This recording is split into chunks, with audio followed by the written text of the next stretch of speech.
వీళ్ళిద్దరూ కూడా బ్రతికి ఉన్నంత కాలం కూడా కలిసి మెలిసి సంతోషంతో ప్రేమతో ఉండాలి. నిజంగా వినండి, భార్య భర్తలు బ్రతికినంత కాలం కలిసే ఉండాలంటే వారి మధ్యలో ఒకరి మీద ఒకరికి ఏముండాలి చెప్పండి? ఎక్కువ ఏముండాలి? ప్రేమ ఉండాలి. ఒకరి మీద ఒకరికి నమ్మకం అనేది ఉండాలి. నమ్మకంలోకి వచ్చేదే ప్రేమ. సుందరం, నిఖిత ఇద్దరు కూడా అలాగే పెళ్ళైన వాళ్ళు ఉన్నారు, ఎందుకు పెళ్లి చేసుకున్నానని బాధపడే వాళ్ళు కూడా ఉన్నారు, ఇంకా పెళ్లి కాలేదు పెళ్లి చేసుకుంటానని పిల్లలు ఎదురు చూసే వాళ్ళు కూడా ఉంటారు. తొందర పెళ్లి అయితే బాగుండాలి. వినండి, పెళ్ళైన వాళ్ళు, పెళ్లి చేసుకోబోతున్న వాళ్ళు, ఇప్పుడు పెళ్ళైన వాళ్ళు వినవలసిన కొన్ని మాటలు ఏంటంటే, అసలు పెళ్లి ఎందుకు దేవుడు ఏర్పరిచాడు? బైబిల్లో గొప్పది వివాహం అని చెప్పాడు దేవుడు. హెబ్రీ పత్రిక 13వ అధ్యాయంలో వివాహము అన్ని విషయాల కంటే కూడా ఘనమైనదని దేవుడు చెప్పాడు. అంటే భూమి మీద సంతోషించే విషయాలన్నింటిలో కూడా పెళ్లి చాలా గొప్పది అని దేవుడే చెప్పాడు. ఎందుకు పెళ్లి గొప్పది అని చెప్పాడు అంటే, ఈ భూమి మీద దేవుడు ఒక పురుషుడిని ఒక స్త్రీని ఆయనే జతపరిచాడు. మొదట్లో వాళ్ళ పేర్లు ఏంటంటే ఆదాము, హవ్వ. దేవుడు వారిద్దరిని జతపరిచాడు. బాగా వినండి, నిజంగా ఒక వయసు వచ్చిన తర్వాత పురుషుడికి గాని స్త్రీకి గాని ఏది ఉండాలంటే తోడు ఉండాలి.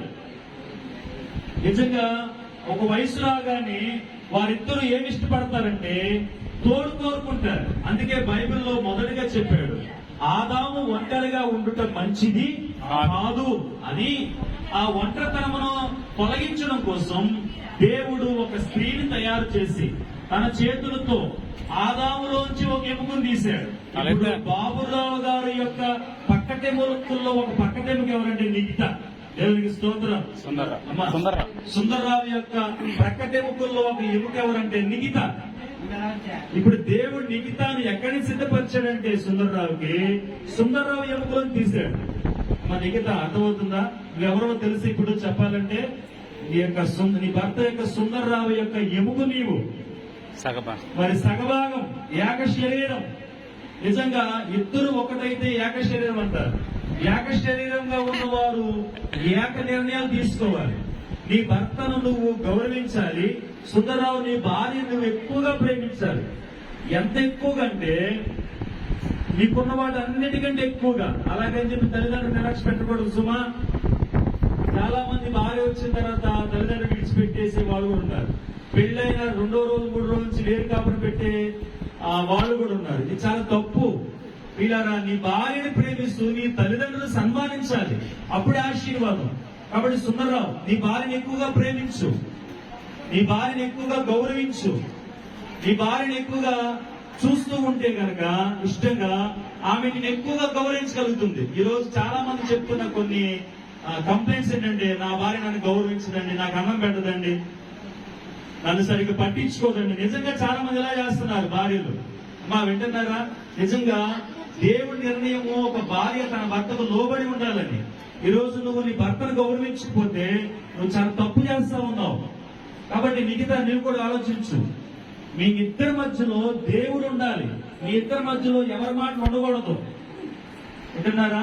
వివాహం ఘనమైన దేవుడు చెప్పాడంటే మీ ఇద్దరి మధ్యలో దేవుడిని పోయి ఉంచుకోవాలి.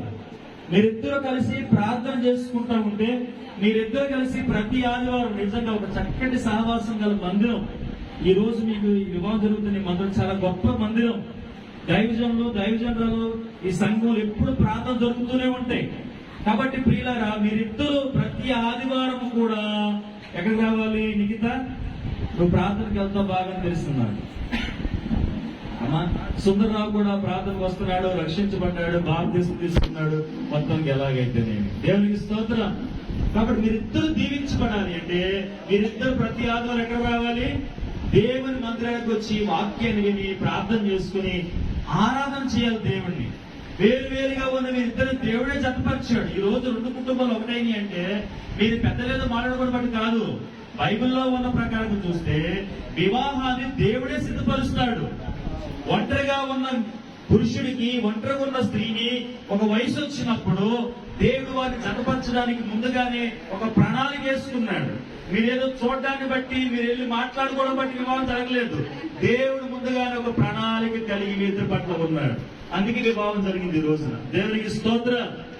కాబట్టి దేవుని పిల్లలారా, సుందర్రావు నిఖితను ప్రేమించాలి. నిఖిత, నీవు నీ భర్త అయిన సుందర్రావును గౌరవించాలి. ఈ ఇద్దరి మధ్యలో దేవుడు ఉంచుకోవాలి తప్ప ఎవరిని ఉంచుకోవద్దు. ఒక్కొక్కసారి చిన్న చిన్న సమస్యలు రావని చెప్పని వస్తాయి భార్య భర్తలుగా. వచ్చినప్పుడు మొదటిగా దేవుని దగ్గర దేవుడు ప్రార్థన చేసుకోవాలి. ఆ తర్వాత దైవజనుడి యొక్క సలహా తీసుకోవాలి. అప్పటికీ ఒకళ్ళు శృతి మించిపోతే కుటుంబస్తులతో చెప్పుకోవాలి. చిన్నగా ఏదైనా చిన్న సమస్య వచ్చిందనుకోండి, భార్య ఒక మాట అంది, భర్త ఒక మాట అన్నాడు అనుకోండి, వెంటనే కంప్లైంట్ చేసుకోకూడదు. వింటున్నారా? వెంటనే నిఖిత వాళ్ళ అమ్మ నాన్నకి ఫోన్ చేసి చెప్పి మా ఆయన అన్నాడు మీరు వచ్చేసేయంటే అక్కడ చాలా ప్రమాదం వచ్చింది. అలాగే సుందరరావు కూడా, నా భార్య ఇవి నా మీద ఇలా అంటుంది, మా మాట ఇంట్లో దాన్ని గబక్కన వాళ్ళ దళితులు చెప్పారు అనుకోండి, ఇద్దరు మధ్య కలతలు వస్తాయి. ముందుగా మీ ఇద్దరు కూర్చొని మాట్లాడుకోవాలి. సుందరరావు వింటున్నారా? మిగతా వింటున్నారా? మీరు ఇద్దరు కూర్చొని మాట్లాడుకోవాలి. ఎందుకు ఇలా జరుగుతుంది, ఎందుకు ఇలా చేస్తారు, ఇద్దరు మనసిప్పి మాట్లాడుకుని మీ ఇద్దరు పిల్లల నిర్ణయాలు తీసుకుంటే మూడో వ్యక్తి దగ్గర వెళ్ళవలసిన పని ఉండదు. కాబట్టి మీ మధ్యలో ఉండవలసింది దేవుని ప్రేమ ఉండాలి. ఈ లోక ప్రేమ ఎలాంటిదంటే, డబ్బున్నప్పుడు ప్రేమిస్తాం, అందం ఉంటే ప్రేమిస్తాం, ఆరోగ్యంగా ఉంటే ప్రేమిస్తాం. ఈ మూడిలో ఏది తగ్గినా కానీ వారి మీద ప్రేమ తగ్గిపోతుంది. ఈరోజు ఎన్నో కుటుంబాలు భార్య భర్తలు ఈరోజు కలిసి ఉండట్లేదు, ఇష్టపడట్లేదు. చాలా మంది కోర్టుకి వెళ్ళి విడాకులు తీసుకుంటున్నారు. తెలుసా మీ అందరికి? ఎందుకంటే వారిద్దరి మధ్యలో ఉన్న ప్రేమ తగ్గిపోయింది. నాకు ఇష్టం లేదు అంటున్నాడు. ఒకప్పుడు పెళ్ళప్పుడు నాకు ఇష్టమే నువ్వు అన్న భర్త కొన్ని సంవత్సరాల తర్వాత, పెళ్ళైన తర్వాత నాకు ఇష్టం లేదు, నువ్వు నాకు అవసరం లేదు అంటున్నాడు. కారణం ఏంటంటే వారి మధ్యన ఉన్న దాంపత్యంలో ప్రేమ తగ్గింది.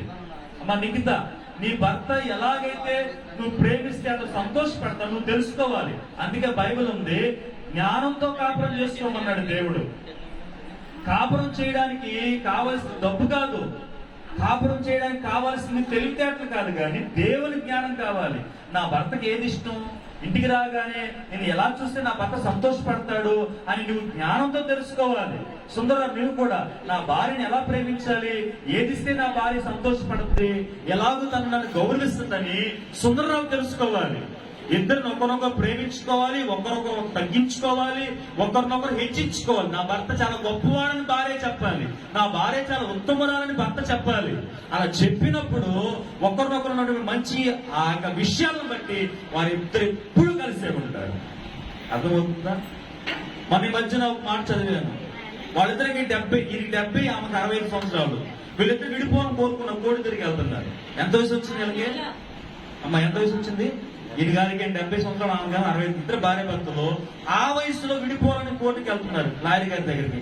ఎంత విచిత్రంగా ఉంది అంటే, ఆ వయసులో కలిసి ఉండవలసిన ఇష్టపడే వాళ్ళు విడిపోతారు. అంటే ప్రేమ లేకపోతే, వారి మధ్యలో ఒక అండర్స్టాండింగ్ లేకపోతే, ఒక ప్రియులారా ఒక బంధం అనేది లేకపోతే వాళ్ళకి చాలా ప్రమాదం. కాబట్టి సుందర్రావు, నిఖిత, మీరిద్దరు కూడా దైవ నిర్ణయాలతో నడుచుకోండి. ఇద్దరు ప్రార్థన చేసుకుంటే కలతలన్నీ పోతా ఉంటాయి. ఇద్దరు దేవుని వాక్యాన్ని వింటే సమాధానం దొరుకుతుంది. ఇద్దరు దేవుని మందిరానికి వచ్చి దేవుని ఆరాధన చేసుకుంటూ ఉంటే దేవుడు మిమ్మల్ని దీవిస్తాడు. బైబిల్ ఒక మాట ఉంది, ఆదాముతో చెప్పాడు దేవుడు, మీరు ఫలించి అభివృద్ధి చెంది విస్తరించి ఈ భూమి అంతటిని నిందించమన్నాడు. కాబట్టి దేవుడి ఆశీర్వాదం ఇద్దరికి రావాలి అంటే, మనకు కూడా రావాలి అంటే, మనం ఫలించాలి అంటే, ఫలించండి తెలుసమ్మా, మొదటిగా సంతానంలో ఫలించాలి. ఎక్కడ? సంతానంలో ఫలించాలి. ఈ రోజు ఇంకా చాలా మందికి వివాహాలై కొన్ని సంవత్సరాలు అవుతున్నా కానీ సంతానం లేకుండా బాధపడుతున్నారు. నిజంగా గర్భఫలము యెహోవా ఇచ్చు బహుమానం. పిల్లలను దేవుడే ఇస్తాడు. మనం ఏదో కాపురం చేయడం బట్టి కాదు ప్రియులారా, దేవుడు ఇవ్వాలి పిల్లల్ని ఆశీర్వాదం బహుమానాలుగా. కాబట్టి మీరిద్దరు దేవుని మాటకు వీడి లోబడితే మీకు దేవుడు మొదట ఆశీర్వాదంగా సంతానం ఇస్తాడు, రెండవదిగా ఆర్థికంగా అభివృద్ధినిస్తాడు, మూడవదిగా మీ ఎదురుగా రక్షణ భాగ్యంతో ఆశీర్వాదం ఇస్తాడు. మీరు ఏ పని చేసినా దీవించబడతారు. అది ఎప్పుడు అంటే మీరిద్దరూ దేవుని సన్నిధిలో దేవుని వాక్యానుసారంగా ఆయన్ని గణపరుస్తూ దేవుని బయటతో బ్రతికితే ఈ భూమి మీద నూరంతలుగా ఫలింపబడతారు. దేవునికి స్తోత్రం. కాబట్టి అలాగున మీరిద్దరూ అందాన్ని బట్టి ప్రేమించుకోవద్దు, డబ్బుని బట్టి ప్రేమించుకోవద్దు, కుటుంబాలను బట్టి ప్రేమించుకోవద్దు. దేవుని మనస్సుతో మంచి నిజమైన ప్రేమతో మీరిద్దరూ ప్రేమ కలిగి ఉండండి. ఈ భూమి మీద వర్ధిల్లుతారు, ఆశీర్వదించబడతారు. ఏదైనా సమస్య రాదని చెప్పను, వచ్చినప్పుడు ఇద్దరు ప్రార్థన చేసుకుంటే ఆ సమస్య దేవుడు విడిపిస్తాడు. ఆ తర్వాత దైవజనుని అడగండి. మిమ్మల్ని ఎక్కువగా ప్రేమించేది ఎవరంటే దైవజనులే. వాళ్ళు మీ బలహీనత అందరికి చెప్పుకోకుండా మనసులో పెట్టుకుని మీ కొరకు ప్రార్థన చేస్తారు. మీరు ఎలా ఉండాలో మీకు మంచి నిర్ణయాలు చెప్తారు. దైవ సేవకు సంప్రదించండి. ఆ తర్వాతే మీరు ఏదైనా నిర్ణయం తీసుకుంటే ఆలోచన కలిగి ఉండండి తప్ప ఈ విషయాల్లో మీరు జాగ్రత్త కలిగి, సుందర్రావు, నిఖిత, మీరిద్దరూ కూడా ఈ భూమి ఆకాశం ఉన్నంత కాలము నిండు నూరేళ్ళు ఆయుర ఆరోగ్యాలతో, సంతానంతో, ఆశీర్వాదాలతో అభివృద్ధి పరంగా దీవించబడాలని మనసారా వేడుకుంటూ ప్రార్థన చేస్తూ నేను ఈ కొద్ది మాటలు ముగిస్తున్నాను. దేవుడి వాక్యం దీవించును గాక. ఆమేన్. చిన్న ప్రార్థన చేసుకుందాం.